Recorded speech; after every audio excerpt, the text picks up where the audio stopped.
Catatan Presiden RI. Presiden Jokowi pekan ini melakukan kunjungan kenegaraan di sejumlah negara di Afrika. Dalam pertemuan tadi kami membahas beberapa hal. Yang pertama, Indonesia mendorong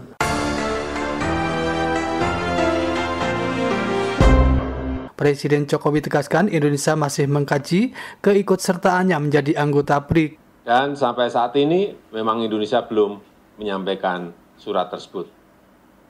Karena kita ingin mengkaji terlebih dahulu, mengkalkulasi terlebih dahulu, kita tidak ingin tergesa-gesa, dan juga hubungan kita dengan 5 anggota BRICS juga sangat baik, dan terutama di bidang ekonomi.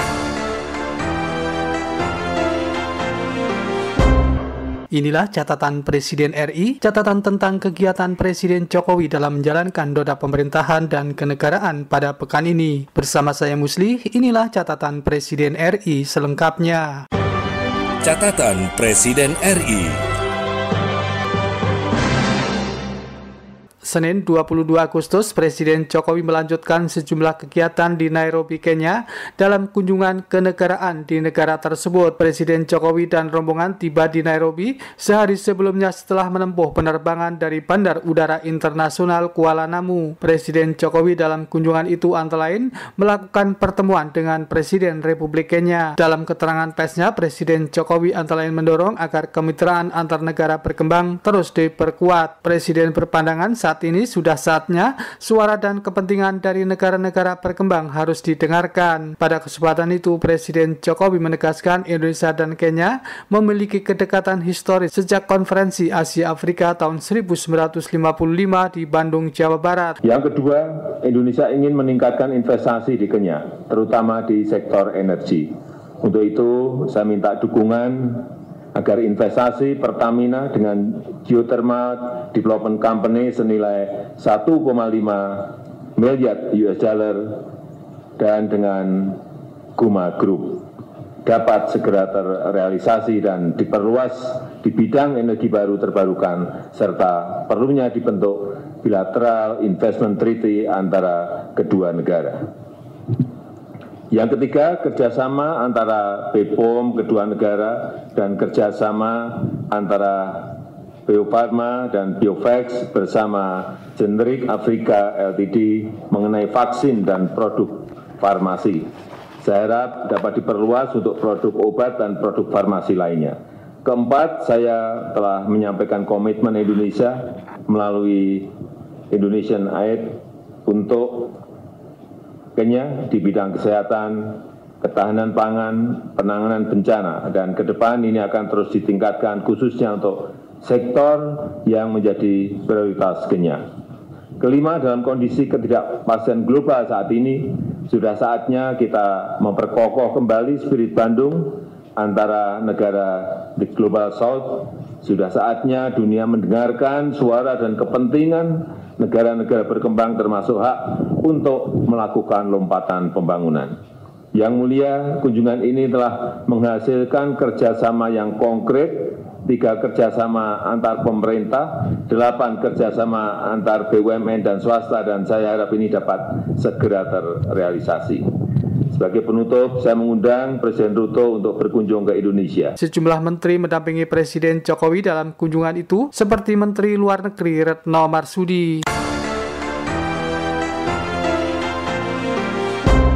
Selasa 23 Agustus, Presiden Jokowi melanjutkan kunjungan kenegaraannya di Tanzania. Setelah melakukan sejumlah rangkaian kegiatan seperti pertemuan bilateral dengan Presiden Tanzania Samia Suluhu Hassan, Presiden Jokowi menyampaikan pernyataan pers bersama. Pada pernyataan pers bersama setelah pertemuan bilateral kedua negara, Presiden Jokowi antara lain mengatakan Indonesia akan mewujudkan kolaborasi konkret dengan Afrika. Selain itu, Presiden Jokowi juga menyampaikan komitmen Indonesia dalam membangun ketahanan kesehatan di Tanzania. Spirit Bandung harus terus kita pertebal untuk solidaritas dan kolaborasi antar negara-negara di Global South. Harus terus diperkokoh. Global South berisikan 85% populasi dunia, sehingga seharusnya dunia mendengarkan suara dan kepentingan negara-negara di Global South, termasuk hak untuk melakukan lompatan pembangunan. Dalam pertemuan tadi kami membahas beberapa hal. Yang pertama, Indonesia mendorong dibentuknya Preferential Trade Agreement untuk semakin mengoptimalkan potensi perdagangan bilateral kedua negara yang tahun 2022 naik 20,7%. Yang kedua, Indonesia ingin meningkatkan investasi di Tanzania, termasuk pengelolaan blok gas Menasi B oleh BUMN Indonesia, serta pengolahan gas alam menjadi bahan kimia dan pupuk. Kerjasama ini sangat strategis dan akan memperkokoh kerjasama antar negara berkembang. Selain itu, saya mengusulkan dibentuknya Bilateral Investment Treaty untuk menjamin perlindungan dan kelangsungan investasi kedua negara. Yang ketiga, Indonesia berkomitmen menjadi bagian dalam membangun ketahanan kesehatan Tanzania. Perusahaan farmasi Indonesia akan mengekspor produk perdananya di Tanzania sebagai bentuk kontribusi memenuhi kebutuhan produk farmasi di Tanzania. Yang keempat, Indonesia akan melakukan walk the talk, mewujudkan kolaborasi konkret dengan Afrika. Indonesia sedang merampungkan grand design pembangunan 5 tahun ke depan untuk Afrika, dan salah satunya melalui rencana revitalisasi Farmer Agriculture and Rural Training Center di Morogoro, Tanzania. Dan sebagai penutup, saya mengundang Presiden Samia Hassan untuk berkunjung ke Indonesia. Setelah melakukan sejumlah kegiatan di Tanzania, Presiden Jokowi dan rombongan melanjutkan kunjungan kenegaraan menuju Republik Mozambik.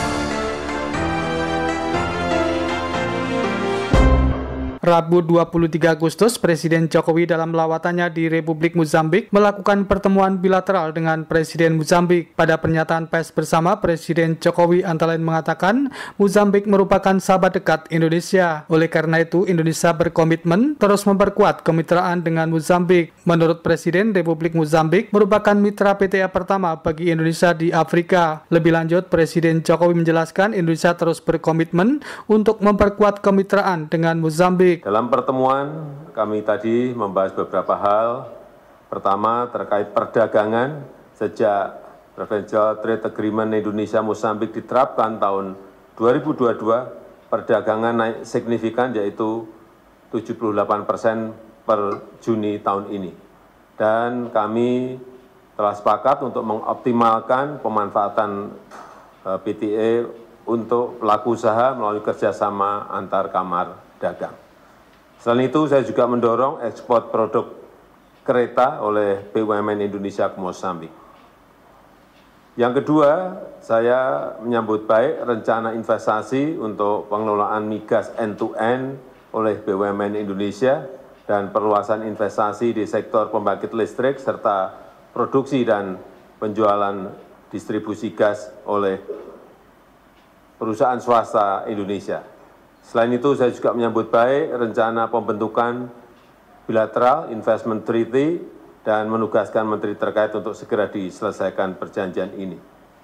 Kami juga telah sepakat untuk memperkokoh kerjasama ketahanan kesehatan Mozambik melalui pengadaan vaksin, obat-obatan, dan alat kesehatan, dan meminta dukungan Presiden Nyusi untuk proses registrasi vaksin Indonesia. Yang keempat, Indonesia terus berkomitmen untuk memperkokoh kerjasama pembangunan dengan Afrika, dan Indonesia sedang merampungkan grand design untuk pembangunan 5 tahun ke depan untuk Afrika di sektor kesehatan, pangan, dan energi, dan sektor yang lain yang menjadi kepentingan Mozambik. Yang terakhir, tadi kita telah membentuk task force untuk menindaklanjuti semua diskusi dalam pertemuan bilateral tadi, dan kita harapkan dengan task force ini akan tercapai tindak lanjut dari diskusi yang kita lakukan hari ini. Sebagai penutup, saya mengundang partisipasi Mozambik pada Indonesia Afrika Forum yang kedua tahun depan. Sebelum melakukan pertemuan bilateral, Presiden Jokowi dan Presiden Mozambik menghadiri Festival Budaya Nasional negara tersebut. Presiden Jokowi dalam kunjungan kenegaraan di Mozambik didampingi Menko Marifest Luhut Binsar Panjaitan, Menteri Luar Negeri Retno Marsudi, serta Sekretaris Kabinet Pramono Anung. Setelah menyelesaikan seluruh rangkaian kegiatan di Mozambik, Presiden Jokowi disertai rombongan melanjutkan kunjungannya ke Afrika Selatan. Kamis 24 Agustus, Presiden Jokowi menghadiri undangan KTT BRIC 2023 di Johannesburg, Afrika Selatan dalam rangkaian kunjungan kenegaraan di Afrika. Presiden Jokowi dalam pertemuan itu antara lain mengajak negara berkembang untuk bersatu untuk kemajuan negaranya. Lebih lanjut, Presiden Jokowi juga menyinggung tatanan ekonomi saat ini yang sangat tidak adil. Dari pandemi kita telah diajarkan bahwa krisis global tidak akan bisa selesai kalau kita bekerja sendiri-sendiri atau oleh sekelompok negara saja.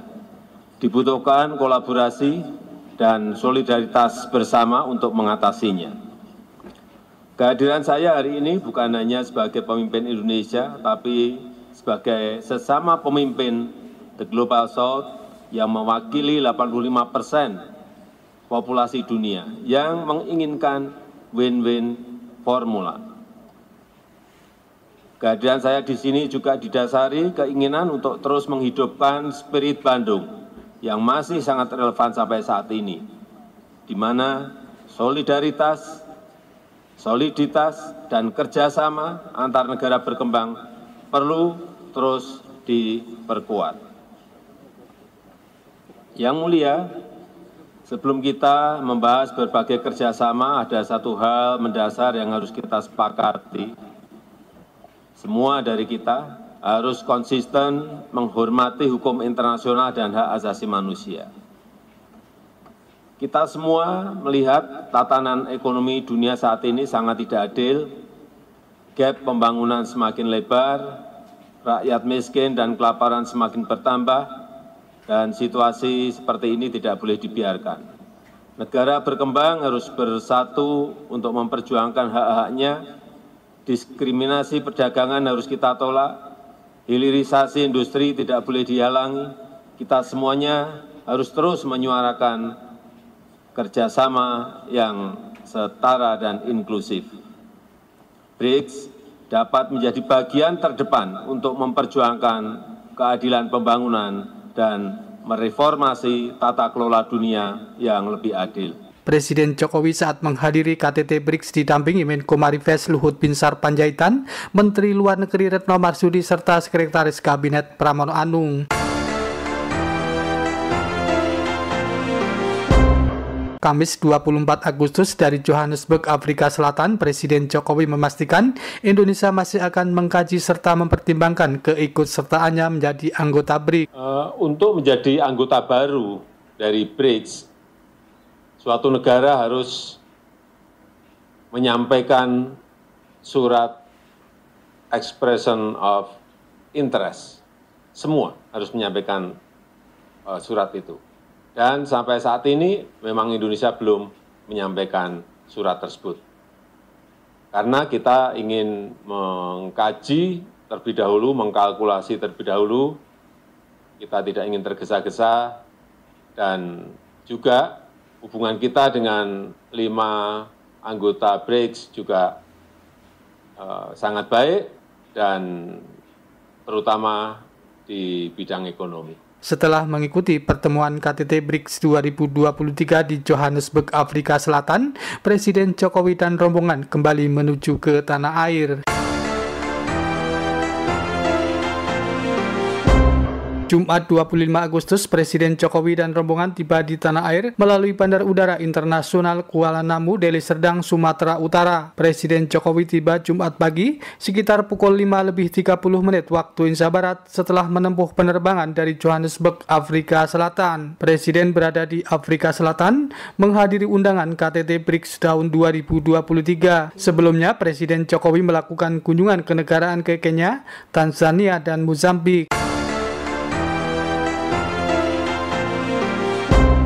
Jumat 25 Agustus, Presiden Jokowi dalam kunjungan kerjanya di Provinsi Sumatera Utara, Presiden Jokowi meresmikan proyek penyediaan air minum atau SPAM di Kota Binjai. Presiden Jokowi mengakui tentang pentingnya urusan air minum setelah dirinya melakukan kunjungan selama 4 hari di Afrika.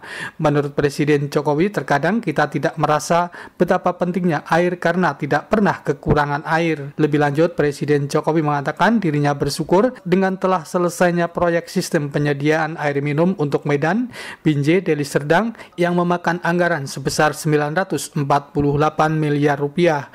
Pada kesempatan itu, Presiden Jokowi mengapresiasi kerjasama baik antara pemerintah pusat, pemerintah provinsi, serta pemerintah kabupaten kota. Saya bisa merasakan begitu pentingnya air setelah kemarin 4 hari di Afrika.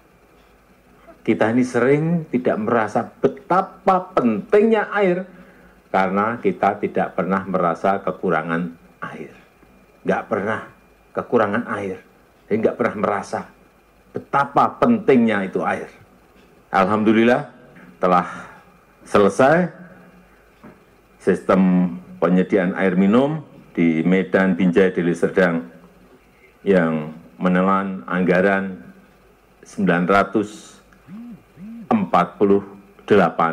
miliar rupiah. Ini kerjasama pemerintah pusat dan provinsi dan kota kabupaten. Tanahnya tanah provinsi. Kerjasama yang seperti ini. Jadi kalau kerjasamanya baik, pembangunan juga akan berjalan dengan cepat. Dan ini memiliki kapasitas 1.100 liter per detik, ini juga sangat besar sekali. Sehingga saya minta pada gubernur, bupati, dan wali kota agar menindaklanjuti sambungan-sambungan ke rumah tangga. Karena menyangkut kurang lebih 88.000 saluran rumah tangga yang bisa tersambung karena pembangunan SPAM ini. Kalau dijiwakan bisa 440.000 jiwa, sangat besar sekali. Pada kesempatan itu, Presiden Jokowi juga meresmikan jembatan Aik Tanok Monggo di Samosir, Sumatera Utara. Turut mendampingi Presiden Jokowi, Menteri PUPR Basuki Hadi Mulyono, serta Gubernur Provinsi Sumatera Utara Edi Rahmayadi. Jumat 25 Agustus, menjawab pertanyaan wartawan, Presiden Jokowi menegaskan tetap perlu adanya evaluasi terhadap semua lembaga negara termasuk Komisi Pemberantasan Korupsi. Pernyataan itu diungkapkan oleh Presiden Jokowi usai mengecek harga bahan kebutuhan pokok di Pasar Brahrang dalam kunjungan kerjanya di Kota Binjai, Sumatera Utara. Menurut Presiden Jokowi, selama ini sistem di KPK sudah berjalan dengan baik. Lebih lanjut, Presiden mengatakan Komisi Pemberantasan Korupsi juga rutin melakukan operasi tangkap tangan atau OTT. Ya lembaganya kan bagus, sistemnya sudah bagus. Tiap bulan juga ada OTT. Tapi ya. Kedengarannya keras Pak dari PDIP. Kedengarannya keras itu pembubaran dari PDIP. Apanya? Ya masih ada yang perlu dievaluasi, perlu diperbaiki. Saya kira semua lembaga pasti ada kurangnya, itu yang harus diperbaiki, harus dievaluasi. Ya. Sementara itu, menyangkut harga kebutuhan bahan pangan setelah meninjau Pasar Brahrang di Kota Binjai, Presiden Jokowi menilai kondisi harga bahan kebutuhan pokok di pasar tersebut cukup baik. Presiden Jokowi melakukan sejumlah kegiatan dalam kunjungan kerjanya di Provinsi Sumatera Utara setelah tiba dari kunjungan kenegaraan di beberapa negara di Afrika. Demikian catatan Presiden RI pada pekan ini. Hutomo Budi dan saya Musli, serta tim liputan melaporkan. Catatan Presiden RI.